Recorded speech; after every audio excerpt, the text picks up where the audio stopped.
Now on CoastTV News.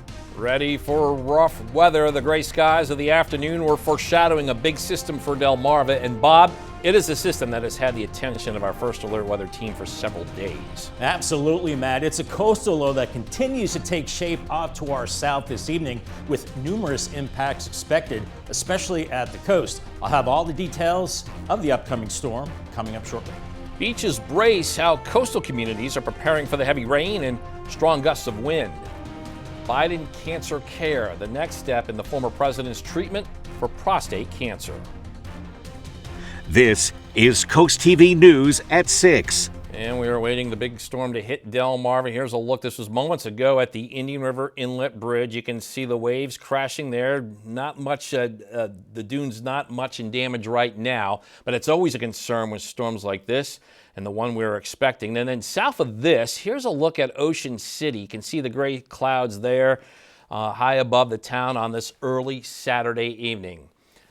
This storm is our top story. Good evening, everybody. I'm Matt Pensick, and you are now looking live at Milford. This is just west of Route 1. Gray skies there as well. First Alert meteorologist Bob Tri. Bob, I saw you've been tracking this system all day. And also I've been looking at our Coast TV weather app on our phones here. That way we're staying up to date of all the information about this upcoming storm. You're right, Matt, and that's a great tool to have, one of many to track this storm as we are watching this coastal storm taking shape to our south. Right now it's just lots of clouds across Delaware and much of Delmarva. We have seen a few light showers shifting from southeast to northwest with the trough, and that's extending to the low farther to our south. We're seeing the steady to heavy rain now into Norfolk, into eastern North Carolina, with the center of that low off the southeast coast right now. I think this is going to be an elongated area of low pressure, not just one powerhouse area of low pressure. But we have a coastal flood warning across the beaches of Delaware. That goes until Monday evening. We could see 1 to 2 feet of inundation as we go into high tides. Storm warnings for Delaware Bay and the Atlantic Ocean, big seas and very strong winds, with a wind advisory across Sussex County and a high wind warning across the coastal areas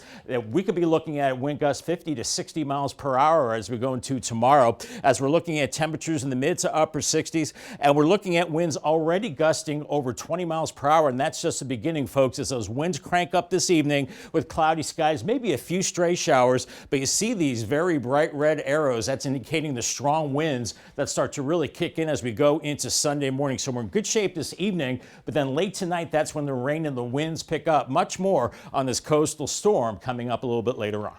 Thank you, Bob. And new at 6, Cape Henlopen State Park making their adjustments to the storm. This was about 2 hours ago. All surf fishing drive-on crossings were scheduled to close, and this is due to high surf and beach conditions. According to the state park, they will continue to monitor the conditions over the next several days and will provide updates when available. Delaware's beach communities are also bracing for that impending storm, and we're getting preparations in place. The main concerns are the strong winds and rising water. People living along the Delaware Bay say they're doing what they can to prepare. Officials in Lewis say emergency plans are ongoing before, during, and after the storm. BPW has already started their preparations to get all their equipment out ready. So has the city. So we are prepared and ready, and we're all going to have to watch to see what this is. This is what happens when you live in a coastal community. This is the things you have to know about, though, to be prepared. And while no evacuation orders are in effect yet, for now, officials are urging everyone to secure any outdoor furniture or loose items around their homes ahead of the storm. Got some breaking news tonight. Hollywood legend Diane Keaton has died at the age of 79 in California. People magazine said that she died with loved ones, citing a family spokesperson. No other details were immediately available, and representatives for Keaton did not immediately respond to inquiries from the Associated Press. Also, former President Joe Biden has started radiation therapy as part of his treatment for prostate cancer. A spokesperson for Biden did not give a timeline for the treatment. A source says he began the treatment a few weeks ago, and earlier this spring, Biden announced he was diagnosed with an aggressive form of prostate cancer that had spread to his bones. Tonight, a 20-year-old Georgetown woman is facing 3 separate felony charges following her arrest Friday morning. According to Delaware State Police, Malika Butler showed a handgun to another driver on Route 113. This was in the area of Shortley Road. Troopers say that upon a traffic stop of Butler in Millsboro, an unloaded handgun was found hidden between the driver's seat, and she does not have a permit to carry a concealed deadly weapon. Butler was committed to Baylor Women's Correctional Institution in Newcastle on a $23,500 cash bond. The Lewis Diner and Pizzeria on Savannah Road is closing up shop on October 19th. The company made that announcement this week on Facebook. After a decade in business, the company says they are sad to announce the closing. No word yet on what will take over the location there on Savannah Road. And we're just getting started with Coast TV News at 6. Coming up, it is our week in review, including a class action lawsuit looming in the Iron Hill Brewery closing and how former employees are affected. Here's a live look into Cambridge on the FH Fur Cam. Cloudy skies, the winds are picking up, and conditions will continue to deteriorate this evening and overnight as that coastal low heads our way. Major impacts are possible, especially at the coast. We forecast details coming up a little bit later on. This is Coast TV News at 6. And the Millsboro bypass we had moments ago was just one of several big stories we covered this week. Coast TV's Charlie Sakaitis has that and more in our Week in Review. Monday, with the future of Clear Space Theater up in the air, Rehoboth Beach looking to keep the theater right in downtown. They pitched the theater on a plan that would demolish the Cape Henlopen Senior Center on Christian Street. Clear Space would then build a new 40,000 square foot theater. Nothing has been finalized, but a task force has been created for further discussions. Tuesday, Coast TV learned that former Lewis Fire Chief Bill Buckaloo had been reinstated into the fire department. This is after the board had voted to remove Buckaloo from the roles of the Lewis Fire Department for 2 years just a month prior. We have much more on this story on CoastTVNews.com. Wednesday, with the North Millsboro bypass now open, DelDOT says the goal of the $140 million project is to move as much truck traffic as possible out of the downtown Millsboro area. DelDOT says it's too early to know exactly how many trucks and cars are using the roadway, but Millsboro's mayor says he's spoken with Mount Air Farms and Alan Harim, and truck drivers from those companies are now using the bypass.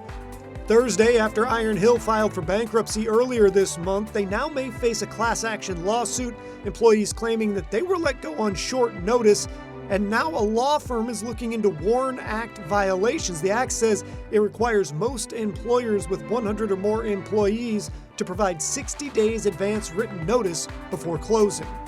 And Friday, Governor Matt Meyer signed 2 child safety bills. One increases penalties for sexual exploitation. The second expedites court access for parents or guardians seeking a dead minor's digital records. For Coast TV News, I'm Charlie Sakaitis. Here's a live look into Ocean City on the Gateway Subaru Cam. The ocean getting churned up as our weather continues to go downhill as a coastal low heads our way with major impacts expected, especially at the coast. I'll break down those impacts coming up after the break. Stick around. The big weather story, of course, this weekend is the coastal storm that will be affecting Delmarva. It's important to have the Coast TV weather app. Make sure you scan the QR code right there. Hover your phone over it, download the app, and you can see all the impacts that this system will have on our area. And we are looking at major impacts with this storm. Right now, the Tidal Health Cam showing overcast skies in Salisbury, 68 degrees. I think much of the evening is cloudy with temperatures into the mid-60s. So let's break down this system. I don't think it's going to be a compact nor'easter, a blockbuster storm. It's going to be kind of stretched out, but still strong enough to give us impact. Showers begin this evening, a wind-driven rain. The heaviest comes on Sunday, especially in the afternoon, then scattered showers Monday. As far as the winds, 40 to maybe 60 miles per hour, some places at the coast. By Monday, a little lighter, 35 to 45 miles per hour, and we could be looking at major coastal flooding along the Delaware and Maryland coast. Roadways and highways flooded. The surf around 5 to 10 feet. That means beach erosion. We do already have a coastal flood warning that goes until Monday evening. I think we could see an inundation of 1 to 2 feet, especially in some of those vulnerable spots from Lewis down to Ocean View and Fenwick Island. So you know who you are. Just prepare for some flooding as this water is going to be piling up. Storm warning for Delaware Bay, back through the Atlantic Ocean as well, and even some of the inland bays. We're going to be looking at wind gusts over 50 with really big waves. A wind advisory advisory for Sussex County, including Seaford, back through Georgetown and Frankfort. Along the coast, it's a high wind warning where we could be looking at gusts around 60 miles per hour from Lewis right down into Ocean City. Right now, we're looking at just a few light showers moving in off the ocean. That's not really the main event. That's farther south. You can see heavier rain across eastern North Carolina, low pressure off the southeast coast. It has tropical moisture. It's not a tropical system per se, as once again, this low will get stretched out and not be one compact,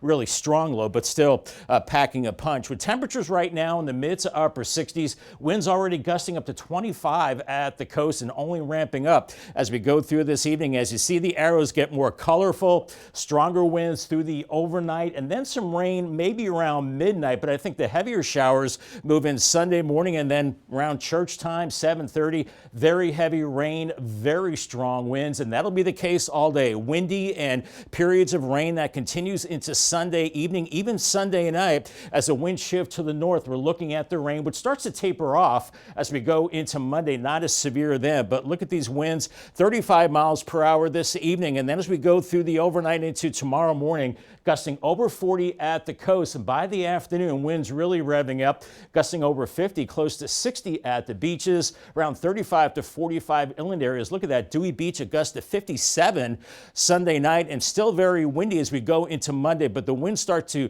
die down with power outages possible, down trees and power lines also, with that strongest wind at the coast, around 50 to 60 miles per hour, 40 to 50 from Seaford, farther south into Berlin, 30 to 40 on the eastern shore, and major coastal flooding with waves of 5 to 10 feet. Once again, inundation of 1 to 2 feet of water in those low spots, as total rainfall amounts about 1/2 to 1 inch. So the rainfall amounts have come down at just a marginal chance of excessive rain, but those waves really packing a punch, around 5 to 10 feet on the beaches, as we're looking at low pressure finally starting to pull out as we go into your Tuesday morning. And look at these ferocious winds along the coast on Sunday from Lewis to Bethany Beach and Chincoteague. A rainy, windy day. Paul Davis 7-day forecast. A code red for that rough weather tomorrow. A yellow alert Monday, 65 for the rain. And then it dries out by Tuesday, 67. And then much cooler for the end of the week. Highs in the 60s and lows in the 40s.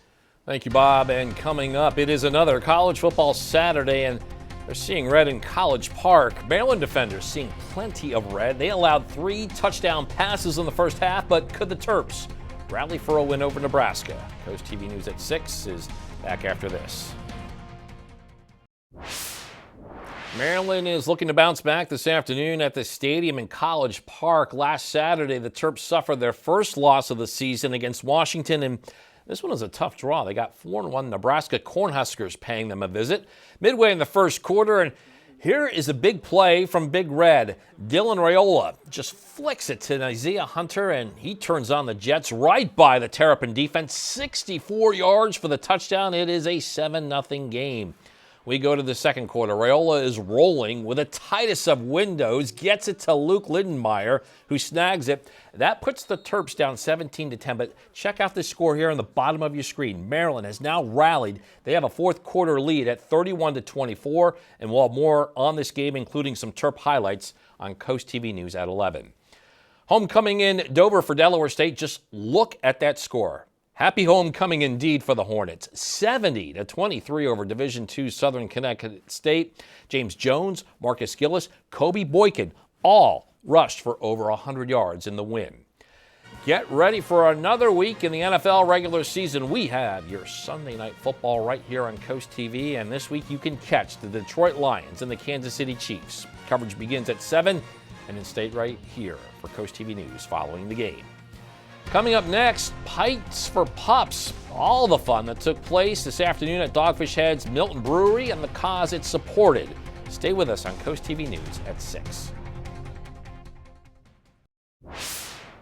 The threat of the big storm caused the 28th annual Endless Summer Cruising to adjust the event schedule. This is video that we actually shot on Thursday, and all of Sunday's activities were moved to today, meaning Saturday was the final day of the cruising. It still was a weekend with plenty of classic cars and hot rods, and one person Coast TV spoke with says he's been coming to Endless Summer Cruising since he was just a baby.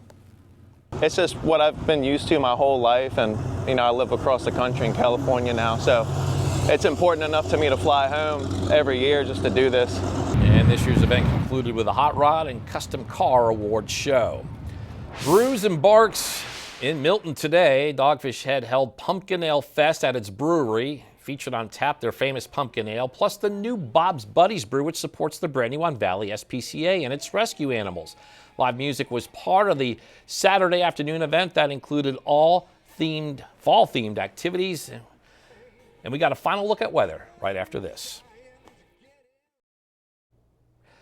Remember, with the coastal storm headed our way, another way to get your forecast about the storm and details on it, call the Coast TV First Alert weather phone. The number is 443-880-9100. It's sponsored by Brockstead, Mandalis, Federico. If you're headed out this evening, just cloudy and increasing winds out of the east. Then we'll see that rain developing very early Sunday. The winds rev up. It's 68 on Sunday with a code red, a windswept rain. Those wind gusts 50 to 60 miles per hour with many impacts along the coast, including beach erosion. Monday, 65 with the rain and wind not as severe as Sunday. And then it starts to quiet down. Here's the rest of your Paul Davis 10-day forecast. Cooling off for the next week. In fact, the end of the week, 60s with lows in the 40s. And right now, next weekend looking good. Partly cloudy and temperatures near 70 for a high. Sounds good. Thank you, Bob. And thank you for watching us here on Coast TV News at 6. And for more news and local weather, download our Coast TV News and weather apps. Be sure to join us after the game. Until then, stay alert with this storm and have a great night, everybody.